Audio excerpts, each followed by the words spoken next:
Guys, ndagira ngo benshi mwamaze kumenya ko Grammy Award ku nshuro 68 igiye kubera Los Angeles mu masaha arimo kuza. Ibijyanye na nomination ni category nyinshi cyane ariko ndaza kubabwira mizi ingenzi, ariko abahanzi babashe kujya nomination nyinshi kuruta abandi nuwo bita Kendrick Lamar ndetse na Lady Gaga. Benshi akabavuga yuko bigenze neza uyu munsi Kendrick Lamar ahita akora gahigo kuba ari umugabo wa mbere ufite award nyinshi, naramuka atwaye award zigera muri enye ariko natwari zigera muri 3 arahita anganya na Jay-Z bagira 25 kubera yuko Jay-Z afite 25 Kendrick Lamar afite 20 ebyiri. Mu ndirimbo ziraza gutoranywa mu uyu mwaka harimo ya Lady Gaga Abracadabra, harimo ya Doshi yitwa Anxiety, ATP ya Bruno Mars ndetse na Rose, DTMF ya Bad Bunny, Golden Hunter X, Luther, Kendrick Lamar ndetse na Cizay, Manshield ya Sabrina Carpenter, hakaza indirimbo yitwa Wildflower ya Billie Eilish. Izo ziratoranywa mu indirimbo nziza y'umwaka. Hanyuma rero Record of the Year, DTMF ya Bad Bunny, hakaza Manshield ya Sabrina Carpenter, Anxiety ya Doshi, Flower ya Billie Eilish, Abracadabra Lady Gaga, DNX ya Kendrick Lamar, Matt ya Leo Thomas, Chroma Copy ya Taylor na The Creator. The Best New Artist ni Olivia Dean, Katseye, The Marias, Addison Rae, Sombri, Leo Thomas, Alex Warren, Loli Young. Ama album nziza ya pop ni Swag ya Justin Bieber, Sabrina Carpenter ni Man's Best Friend, hakaza Miles Cyrus afite Something Beautiful, Mayhem ya Lady Gaga, hanyuma hakaza Teddy Swims, I've Tried Everything But Therapy. Hanyuma indirimbo nziza ya pop y'umuhanzi umwe ku giti ciwe harimo indirimbo yitwa Daisies ya Justin Bieber, hakaza Manshield, Sabrina Carpenter, hakaza Disease ya Lady Gaga,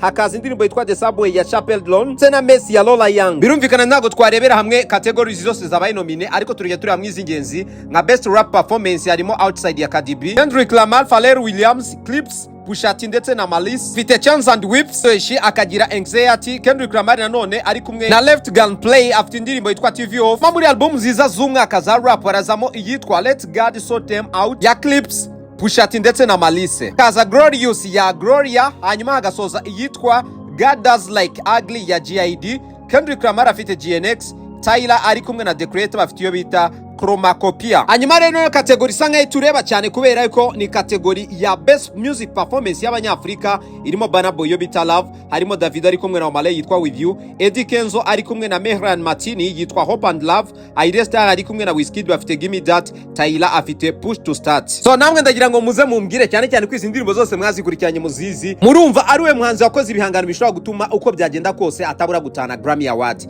Namwe nimuze tuganire mumbwire ndetse n'ubundi bwoko wakwifuza. Ubundi bikiri byabihuwa ngo uzagaruke ejo kubera ko telefone zirimo iPhone 17 ndetse na Google Pixel 9 XR ni telefone twamaze kubazanira kandi tuzana stock ihagije. Byo binajyanira n'abari bamaze iminsi batubaza iPhone 16 ubwoko bwose, nazo ni telefone muraza gusanga hangaha. Ni Faberphone uraza kwasanga telefone zose by'umwihariko izigifunitse mu mabox. Ngira impungenge kuri telefone yose waba usanga ukoresha, upfa kuba ukeneye gukora top up, duhamagare kuri nimero yacu iri muri screen ya telefone yawe. Ndi tukubwira amafaranga make wongeraho nawe ubashe gutunga telefone nziza zigezweho z'abantu b'abasirimu.